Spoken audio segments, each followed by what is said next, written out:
Boston is the better team. That's the first thing I learned. The second thing I learned is we is greater than me any day of the week.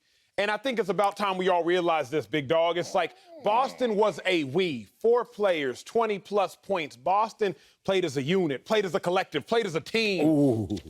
Meanwhile, the Nets, once again, individualists. Kyrie, KD, they did their thing to some degree, but still took an L because we is greater than me any day of the week. How can your 2 best players combine for 60-plus points and you still lose? Oh. Because that unit of the Boston Celtics, are greater than those 2 individuals in Brooklyn. I've been trying to tell you, and I will have to tell you probably for another 10 days until the series is over. I'm stubborn. You're going to have to tell me a lot. I'm going to have to tell you for another 10 days that Kyrie and KD just aren't enough. Oh, really? By themselves, they're just not enough. You have to remember, and I've said this before, when LeBron James and AD, that dynamic duo, won their championship, when AD was finally healthy, they combined for 60-plus points 20 times. They were 18-2 in those 20 times that they combined for 60-plus points. However, KD, Kyrie combined for 20-plus points, I believe it's now 12 times. And they sitting there it's 8 times, and they're sitting there at 5-3. So you have one side of the ledger, which is LeBron James, Anthony Davis, on road to winning a championship, combined for 60-plus, 18-2. But now this side of the ledger, 5-3, when you combine for 60-plus, you can't ask for much more from KD and Kyrie than to give you 60-plus points. Can't ask for much more. They gave you that, and it still wasn't enough. Oh. Why? Why? Because the Celtics collectively too much. Keep in mind, Tatum didn't give you a 54-point performance like he did in March. It's not like Jaylen Brown went off for 45 points, some sort of career high. It's not like Marcus Smart was playing out of his mind. No. What? Tatum gave you a nice 31, a casual 31. Not a big deal. He averages high 20s. So what I learned is that the Celtics are simply a better team. Kyrie was in his bag. Kyrie was cooking. Kevin Durant, to some degree, he was off. But if we're being real, the Nets still shot 54% from the field. They've only done that 14 times all season. So you shot 54% from the field, something you've only done 14 times. So you shot well. Oh, we're doing that. Your 2 best players accumulate 60-plus points, something they've only done 8 times. So collectively, they played well, and you still lost? That just tells me that we in Boston is greater than those me's in Brooklyn. Okay. I don't have anything that rhymes. I'm sorry. But I am going to come out here and speak these facts. And I'm going to speak these facts and tell the truth so early, you know what you're going to call me, a hater. But here I go, being stubborn as I am. Oh, Boston Celtics, you guys are in trouble. And let me be real. I'm going to put myself in the locker room of the Boston Celtics after this game. When somebody, I don't know, probably Marcus Smart or Al Horford, one of those dudes who overachieved, gonna sit there, it's champagne popping time. We at the crib, we won. And here I go. Old man Wiley in the corner. You know I ain't getting no plays. It's me in Jacksonville playing in Boston right now.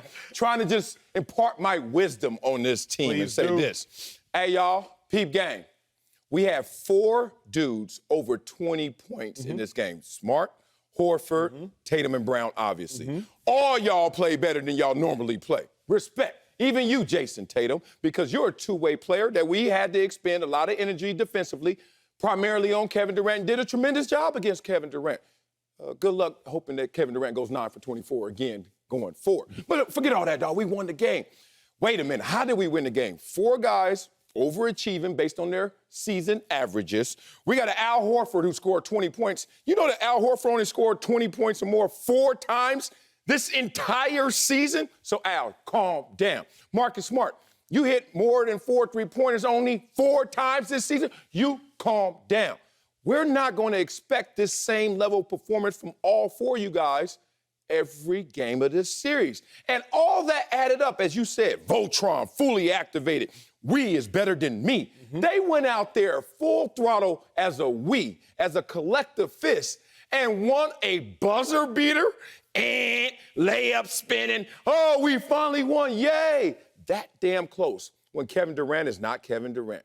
Oh, when Bruce Brown was not Bruce Brown. When you look around, no. All that adds up.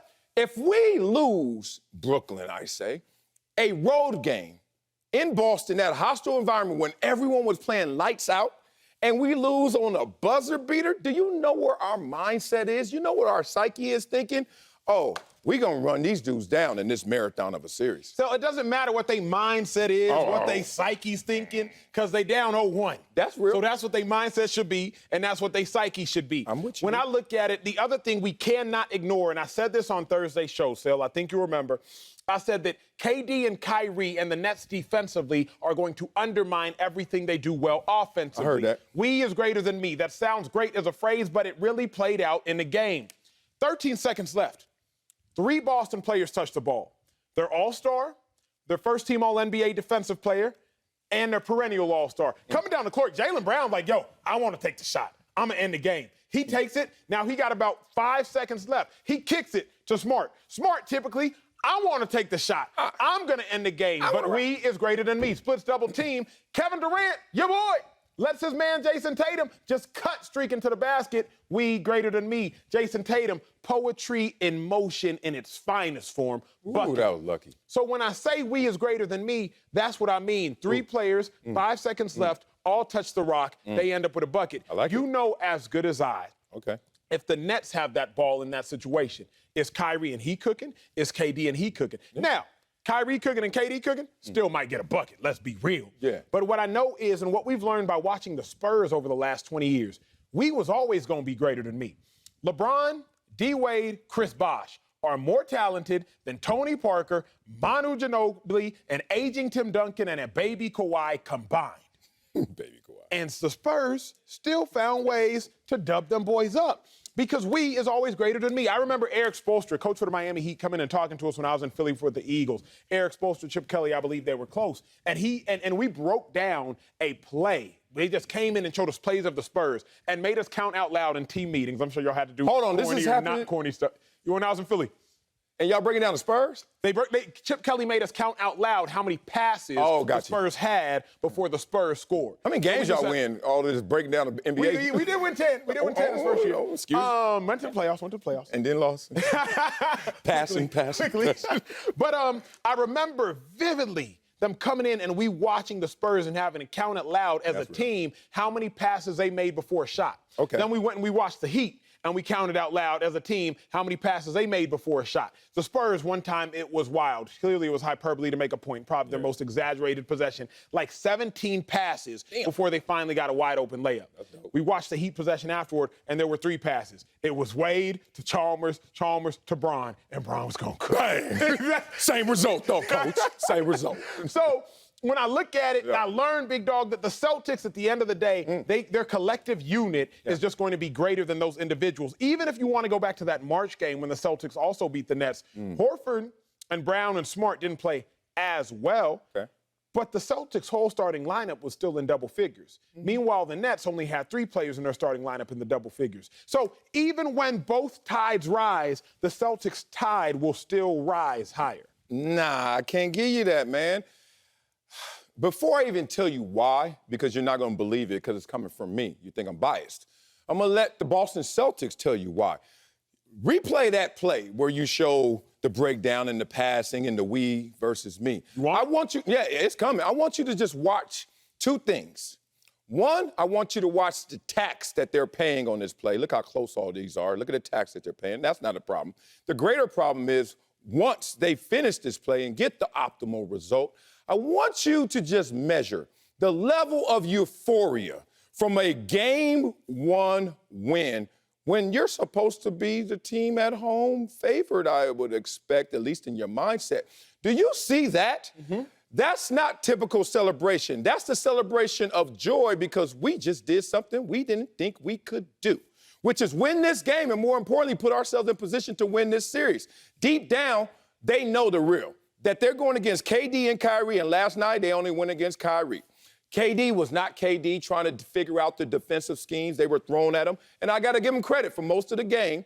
They were able to unlock Kevin Durant offensively, but he did find his sweet spots at times, which is going to give him confidence, which he doesn't need, to go out there in game 2. As everyone says in the NBA playoffs, it doesn't start until the home team loses a game. This series hasn't started yet, but it's going to start next game because they're going to lose that game. I'm just going to give it to you simple before I give the baton back. Everyone did what they were supposed to do and some.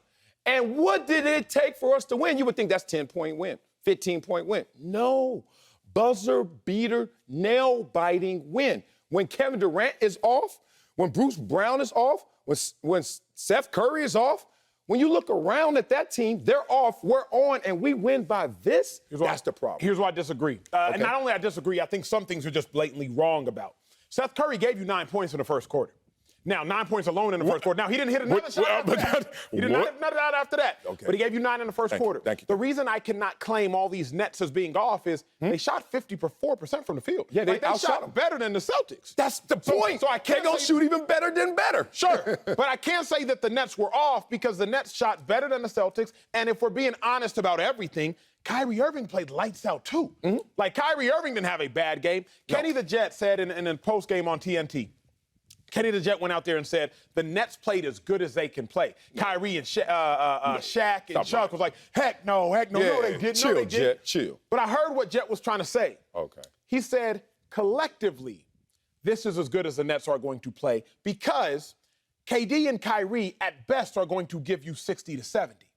Only twice this season have KD and Kyrie both given you 30 plus. So collectively, they're going to give you 60 to 70. So that unit played as good as that unit has proven themselves to be able to play. Now, we've seen a sample size of a year and a half now. So collectively, that unit has played as good as they've proven themselves able to play. Seth Curry went cold at the end of the game, but he was scorching hot at the beginning of the game. So you can flip that and reverse it, and he can be cold in the beginning of the game, but he can be scorching hot at the end of the game. But that collection of the Nets played as good as they likely will play. Here is why I think this series is over. Okay, I'm listening. I think the series is over because, again, like I said Thursday, in order for Brooklyn to win, KD and Kyrie both got to be hot. If one is hot and the other is not, Brooklyn will lose. We saw that yesterday. If they both are not, Brooklyn will clearly lose. There's no even argument or debate about that. So they both have to be hot in order for Brooklyn to win. I don't even think you would disagree with that. So with that being said, can KD and Kyrie both be hot 4 out of the next 6 games? I don't think so. And I co-signed when Kenny the Jet said it because I was thinking the same thing. I was like, wait a second. You co-signed what I said Thursday. They both have to be hot for them to win. Sel, if you truly believe that KD and Kyrie are both going to be hot 4 out of the next 6 games, then you, sir, are leading yourself astray because only twice have they combined for 60-plus with each of them having scored 30, and they lost both times. Once to Memphis and once to Atlanta. Yeah, I agree with your point. And that's the point. They're a losing team when they go out there and both of those guys are just lighting it up like that for some weird reason, right? Doesn't make a ton of sense, like your book. Illogical, right? It's illogical. I respect that. Here's the thing what you don't respect. Jayson Tatum had a buzzer beater, first one of his career. That's the first one for the Boston Celtics in the playoffs in 12 years. Look at all these anomalies, right? Everyone overachieved in terms of their starting lineup, in terms of Horford, Marcus Smart, Tatum, and Brown. Meanwhile, you look on the other side, you see KD not playing his best by far, Kyrie cooking good, but then the rest of the starters combining for only 22 points. Now, let's add this up. 45 minutes by Jayson Tatum. He's young, but come on. It's the playoffs, I get it, but that's a tax. 45 minutes, two-way player. He going against Kevin Durant in priority, right? On defense. That's a tax that I don't think in a 7-game series, 6-game series, 5-game series, wherever long this series goes until Brooklyn finally wins it, I don't see them being able to sustain that level. Everyone overachieves. We get anomalies in terms of buzzer beaters, and we had to do that taking advantage of an underwhelming performance by Kevin Durant. Here's another thing. Kevin Durant had 29 points average this season, 23 last night. Steph Curry averages 15 points, gives you 9. Point being, that's 12 points right there if you just blink. Kyrie made it up because Kyrie only averages about 25 and he gave you 39. And now it balances out. It doesn't balance out because then you don't do the other side. Do you want to do what Jayson Tatum and you want to do what Brown does? Theirs don't balance out as well. So my point is, if you got 4 overachievers versus only 1, what's going to end up happening? Everything's going to return and regress to the mean. If you look at the 2 teams this season, Brooklyn has not won the season series, but Brooklyn has not been the Brooklyn Nets for most of this season. Now in this 7-game series, trust me, they're going to make up the pace in this marathon. Here's the problem. You said Brooklyn has not been the Brooklyn Nets for most of this season. Yeah. The lie that you're telling yourself is that these aren't the Brooklyn Nets. Sel, the people you're seeing are the Brooklyn Nets. But I'm not KD, seeing them. Kyrie giving you 60. Everybody else giving you single or double digits, low double digits. That is the Brooklyn Nets. Last time these Brooklyn Nets saw the Celtics, every single Celtic had double digits. Even Jayson Tatum, who gave you 54, he didn't rob from Brown, Smart, and Horford, still giving you double-digit points. Yeah. But the Nets, the last time, not even yesterday, but the last time they saw the Celtics in March, 3 of their starters didn't get you double digits. So the Nets you are seeing are the Brooklyn Nets. And I also believe if both teams play their best, the Celtics are going to win because the Celtics are a better team. Now, if Kyrie and KD play their best, they going to go off. But if both teams play their best, the Celtics are simply a better team because we also have to respect. What? They're a 2 seed for a reason. You feel like... No, I give you that. I give you that. Like, if we're I'm not being arguing real, that. that's also what's crazy is we're almost acting like the Nets should win this series. The Nets shouldn't win this series. Right. Now, they're celebrating at the end of the game. Ah, you caught it. You know why. Yeah. But they're not celebrating because they were surprised they won. They're celebrating because of the manner in which they won. Come on, son. Anybody's going to celebrate a buzzer beater. Come on, son. Come on, son. If they win by 15, they just chilling. They're not celebrating in that same manner. Yeah. That was a hype buzzer beater type of celebration. So I don't condemn them for the celebration. That was just a live moment. The Celtics are supposed to win this series. The Celtics will win this series. KD and Kyrie will ball, but it will not be enough. The Nets will fall. You think it's going to be tight, these games, like that one last, all of them? Good. Celtics 3-9 in one-possession games. 3-9. They won one yesterday. Anomaly, basically. You look at the Brooklyn Nets, 8-4 in one-possession games. They're a winning team in one-possession games. More times than not, they're going to win games just like that. Anomaly that they lost. That celebration told me it all, man. You're the 2 seed. You're at home. You win in the buzzer beater. I get that. That's going to kind of make you jump out your seat. But at the same time, is it going to make you rush mid-court? Is it going to keep the fans with a standing ovation and the confetti starts to fall? That's the telling sign for me in this series that mentally, Brooklyn Nets still up. Coming up, the